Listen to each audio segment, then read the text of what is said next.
Welcome to the first lecture of our course. In this lecture, we will set up the necessary tools required to start our project. By the end of this lecture, you will have Node.js, Angular CLI, and MySQL installed on your system. We will also cover how to use NVM for managing Node.js versions and introduce DB engine for MySQL installation on macOS. If you already have MySQL Node.js installed, then you can skip this portion of video. First, let's install NVM Node Version Manager. NVM is a tool that allows you to install and switch between different versions of Node.js easily. So you can open this GitHub repository. That is the official repo of NVM. You can follow it step by step to install it properly. Once it is installed, this is the instruction how to use it. So this is the instruction to install it. You can run one of these two commands and it will be installed automatically. You just have to click on this button and open your terminal and paste it and press enter. This would be downloaded and installed. As it is saying, running either of the above commands downloads a script and runs it. The script clones the NVM repository to this path and attempts to add the source lines from the snippet below to the correct file. So depending on the terminal you are using, it will save this piece of code in any of these files. So in case if it doesn't work, you can manually go to one of these files depending on your terminal and you can paste that piece of code manually. So for example, you just have to go to the root directory of your project. You can just run this command that will take to the home directory. So you need to go to the home directory and then run the command nano. And if you are using, for example, zshrc, just go to that file and go to the bottom of this file. Okay.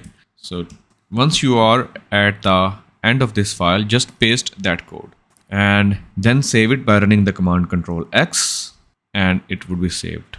Now you need to restart your terminal, or you can simply run the command source / and the file that you edited manually. Alright, once that is done, you can verify if NVM is installed by running the command nvm -- version, press enter. If you see the version, then that's mean NVM is currently installed and running. Now let's install the Node.js using NVM.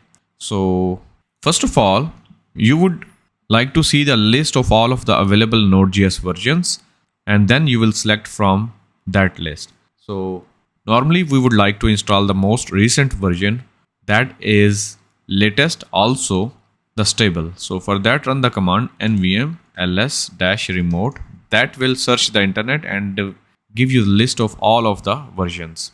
Okay, so you can see all of these are the versions that you can use, and you can see the most recent version is 20.14.0 and that is LTS. So that's mean it is stable, you can use it. These are not stable yet because there is no LTS on them. Okay, so you can see this little green arrow here because I already have installed the Node.js with the help of the NVM, and this is the version that I installed earlier. That's why it is pointing to this as the current one. So if you are installing it first time and you did not use this Node.js version yet, then just copy this name and run the command nvm install and paste the version that you would like to install. Press enter. Okay, if it is already installed, then you will see this message. Otherwise, it will show you the stats by downloading it from the internet and then it will use it. So once it is downloaded, you can use the command nvm ls to see that version in the local list of the Node.js versions. So here you can see that this latest version is already activated for me because I have selected it earlier, and it is also a default version. So in your case, if you did that first time, then you can just run the command nvm use and copy the version that you would like to select. So if you do that, press enter, then you will see this message that now using this version. You can also use a different version as well if you would like to. For example, maybe you want to switch to this one, just copy that and use the command nvm use this.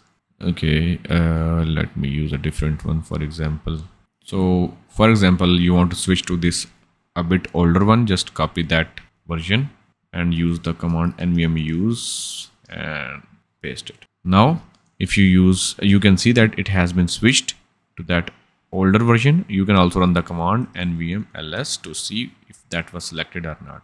You can see it has been switched to the older version. So let's switch it back to the latest one and run the command nvm use this. All right, now we will verify the installation by checking the Node.js and npm version. So run this command and node-version and npm-v. So you will see the accurate versions that we would like to use. Next, we will install the Angular CLI, which is a powerful tool to initialize, develop, scaffold, and maintain Angular applications. So let's run this command npm install -g at Angular/CLI. That would install the Angular CLI globally in your machine. Alright, once that is done, we need to verify the installation by checking the Angular CLI version. For that, run the command ng version, press enter. And you will notice that we have Angular 18 installed and ready to be used. Next, we will set up the MySQL. So for our project, we need a MySQL database. We will use DB engine to install and manage MySQL on macOS. There are several ways and approaches to install MySQL in your machine. If you already have MySQL installed, you can just skip this part. But if you don't have MySQL installed yet, you can follow along if you are on the Mac. But if you are not on the Mac, you can use other methods to install the MySQL. So maybe you are on the Windows, then you can download the MySQL and install it directly from their website. Like just search for the download MySQL and click on the MySQL version or downloads. So for example, if you want to install the MySQL 8, just click on that and here you are able to download it. It is for Windows. Just click on that, download it and start the installer. Or you can select the older version as well. And if you are on the Linux, then you can simply install the MySQL by running this command.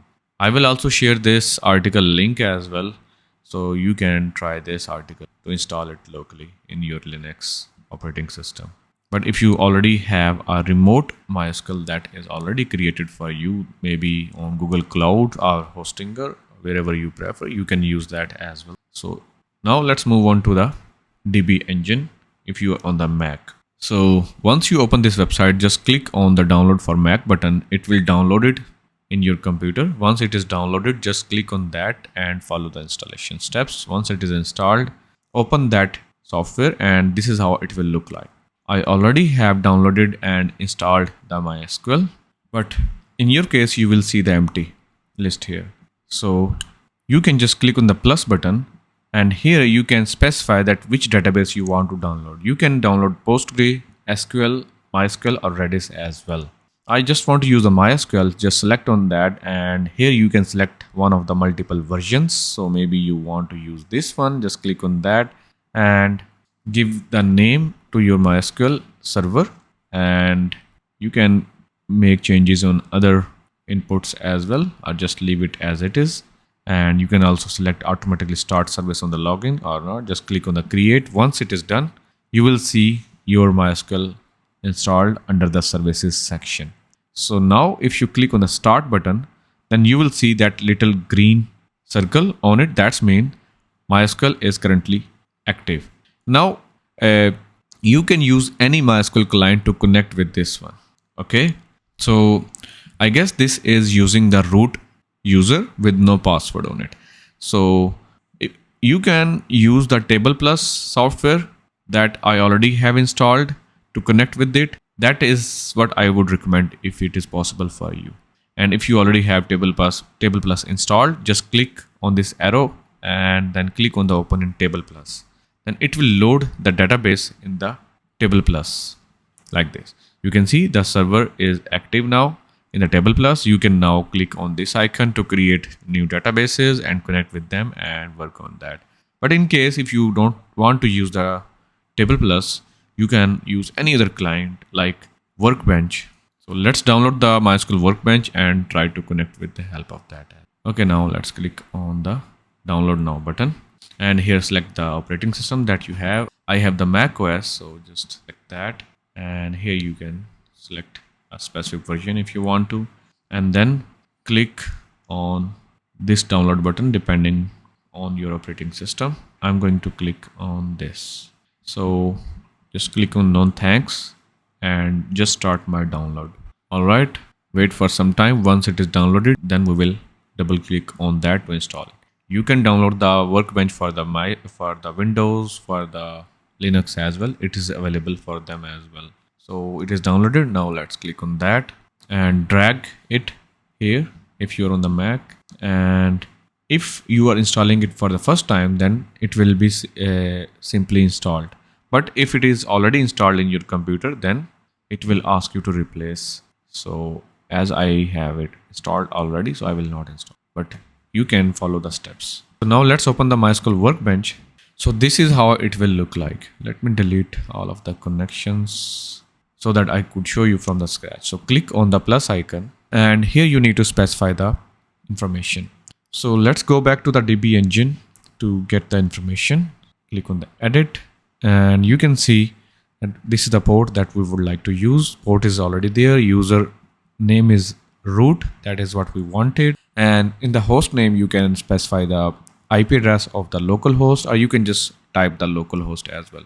We don't want to specify any password, so just click on the test connection. If everything is correct, then you will get this successful message. Okay, now click OK. Now you can give the name to this connection like MySQL local.